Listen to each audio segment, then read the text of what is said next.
Hello दोस्तों, आज हम बात करेंगे सब्सिडरी अलायंस के बारे में। ये मेंस के पर्सपेक्टिव से हम देखने वाले हैं।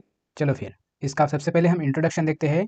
क्या था सब्सिडरी अलायंस? सब्सिडरी अलायंस एक important one of the important decision या एक पॉलिसी थी जो कि ब्रिटिशर्स की थी। उसमें treaty introduced by Lord Wellesley in 1798 between east India company and rulers of the princely state. जो हमारे प्रिंसली स्टेट के जो रूलर थे उनके ऊपर से एक ट्रीटी थी जो ईस्ट इंडिया कंपनी में लॉर्ड वेलेस्ली ने ये की थी। ओके, तो इंडियन स्टेट इसमें क्या हुए थे, लॉस्ट हुई थी उनकी sovereignty, independence, right to self defence and maintaining diplomatic relations with other. Okay, तो उसमें सबसे पहले जो एग्जांपल है वो एग्जांपल है हैदराबाद का। हैदराबाद ये फर्स्ट स्टेट था जो कि एक्सेप्ट करता है सब्सिडरी अलायंस इन 1798। तो जो हैदराबाद के निज़ाम थे तब उन्होंने 1798 में फर्स्ट टाइम साइन करी थी ये सब्सिडरी अलायंस। उसके बाद मैसूर आता है। मैसूर जो कि कर्नाटका में, जो टीपू सुल्तान थे उन्होंने तो पहली बार रिजेक्ट किया, उसको एक्सेप्ट करने के लिए मना कर दिया। मगर ब्रिटिश की जब विक्ट्री हुई फोर्थ एंग्लो मैसूर वार के बाद 1799 में, तो मैसूर इसमें ऑटोमेटिकली कंपनी के रूल में या सब्सिडरी स्टेट हो गया। ओके, उसके बाद जो लास्ट था इंदौर। तो इंदौर का क्या मतलब है, जो इंदौर में होलकर थे, जो मराठा के जो लास्ट ने भी 1818 में सब्सिडरी अलायंस साइन कर दी। ओके, उसके बाद क्या इसके फीचर क्या क्या थे देखते हैं। ओके, तो फीचर में सबसे पहले तो देखो, गैरसन ऑफ ब्रिटिश। गैरसन मतलब क्या था कि इंडियन स्टेट के जो भी रूलर थे उनको क्या करना था, सब्सिडरी देनी थी ब्रिटिश आर्मी को to maintain security of their state. समझो यहाँ पर एक किंग है और उसकी जो भी फोर्ट वगैरह था उसको मेंटेन करने के लिए एक सब्सिडरी यानी टैक्स वगैरह या पेमेंट देना पड़ता था, उसको गैरसन ऑफ ब्रिटिश कहते थे। Lack of negotiation power, negotiating powers, जो कि जो भी वो प्रिंसली स्टेट थे वो किसी को नेगोशिएट नहीं कर सकते थे विदाउट गवर्नर जनरल के कंसल्टेशन के।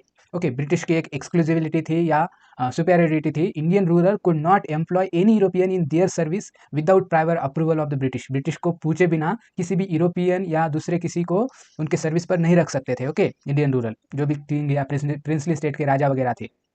उसके बाद है lack of sovereignty. Lack of sovereignty का मतलब है कि हमने देखा था इधर भी, तो वो क्या करते थे, सोवर्जिनिटी, इंडिपेंडेंस और सब कुछ लैक हो जाता था। In case of conflict British जो थे वो डिसाइड करते थे, ब्रिटिश ही डिसाइड करते थे व्हाट टू डू नाउ है। और उसके बाद जो सोल्यूशन ब्रिटिश देते थे वो एक्सेप्ट करना पड़ता था। ब्रिटिश का एक रेसिडेंट था, जहां भी कोई every state under subsidiary alliance had to have a British resident station at a court. Okay, जो भी ब्रिटिश सॉरी जो प्रिंसली स्टेट था उसके पास जो भी किंगडम था उसके एरिया में ब्रिटिश का एक रेसिडेंट रहता था, वहाँ उनके पर्सन रहते थे। उसके बाद जो भी कोई इन्फॉर्मेशन वगैरह है वहाँ पर कुछ चल रहा है वो सब कुछ ईस्ट इंडिया कंपनी को पता चलता था। ओके, इसके बाद है टेरिटोरियल एनेक्सेशन क्लाउज। ओके, जो भी Indian ruler fail to make a payment required, okay, जो भी पेमेंट डिसाइड किया था वो नहीं नहीं दे पाते थे, तब उसका जो पार्ट था या टेरिटरी का वो उसको परमानेंटली या पेनाल्टी के नाम पर ले लिया जाता था। ओके, तो इसके बाद अभी इंपॉर्टेंस फॉर ब्रिटिशर्स के लिए ये क्यों इंपॉर्टेंट हो गया। Okay, making native rulers dependent. Okay, जो भी यहाँ पर राजा राजवाड़ा थे उनको डिपेंडेंट बनाया ब्रिटिश के ऊपर। ओके, रिमूविंग इंटरनल थ्रेट्स, जो भी इंटरनल थ्रेट्स थे वो सब कुछ हटा दिए, जैसे कि कुछ किसी को डिवाइड एंड रूल कर दिया या ऐसे कुछ करके जो इंटरनल थ्रेट्स थे वो बंद कर दिए, किसी के साथ वो डिप्लोमेटिक रिलेशन नहीं रख सकते थे, कम्युनिकेशन या उसके बाद फॉरेन पॉलिसी। ओके, जो भी ब्रिटिश को इसने क्या किया, एक पावर दे दिया फॉरेन पॉलिसी को कंडक्ट करने के लिए। Okay, security to empire.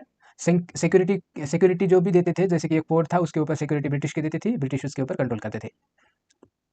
The cost of empire, the cost of keeping British troop in native courts was borne by the native kings. Okay, king को ही देना पड़ता था। उसके बाद 5 नंबर का है हिडन, एक मोटिव था उसके ऊपर, टेरिटोरियल एक्सपेंशन, उसकी जो टेरिटरी का एक्सपेंशन करना था। Indian state become poor as the payment of subsidiary drains their resources, जो भी रिसोर्सेज वगैरह थे ये सारे ब्रिटिशर्स को देते थे और ये इनकी टेरिटोरियल एक्सपेंशन होता चलता था। When the administration collapse the British annex the state. Okay, जब भी इसके ऊपर का एडमिनिस्ट्रेशन खत्म हो गया ब्रिटिश ने वो टेरिटरी हड़प ली।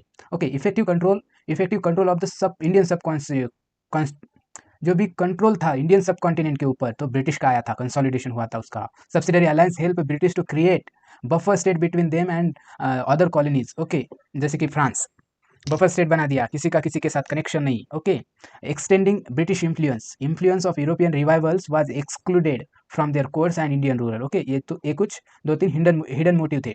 उसके बाद आते हैं इम्पैक्ट। ये जो इम्पैक्ट था वो डॉक्ट्राइन, जो भी सब्सिडरी अलायंस का इम्पैक्ट था किसके किसके ऊपर, ब्रिटिश नेटिव स्टेट जैसे कि प्रिंसली स्टेट वगैरह, ऑन द जनरल पीपल।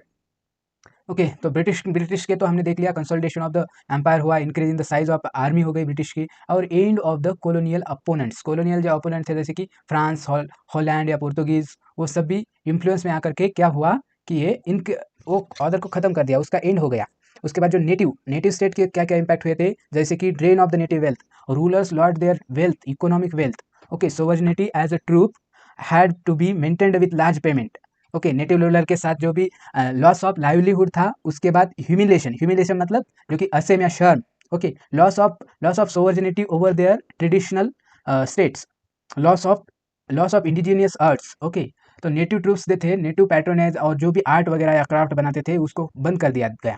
और ऑन जनरल क्या था, जो भी वार हुआ था 18 से जो वार हुआ था, वार का क्या मतलब है यहाँ पर, जो 1875 1857 का जो वार हुआ था, उसने क्या किया, removal of traditional kings and rulers due to non payment of subsidiary and replaced by the Britishers ने रिकॉग्निशन मिल गया उसको, जो एक्सपेंशन या एक्सप्लोरेशन को ब्रिटिश डिपेंडेंसी बना दी due to the doctrine the native state could not carry on diplomatic relation in sovereign manner with neighbourhood state.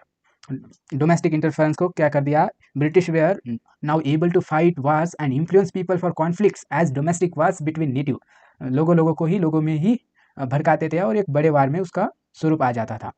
Okay, conclusion क्या लिखेंगे, the subsidiary alliance approved to be one of the key reason why British consolidation in India took place in the beginning of the 19th century in India and laid the ground for the later British empire.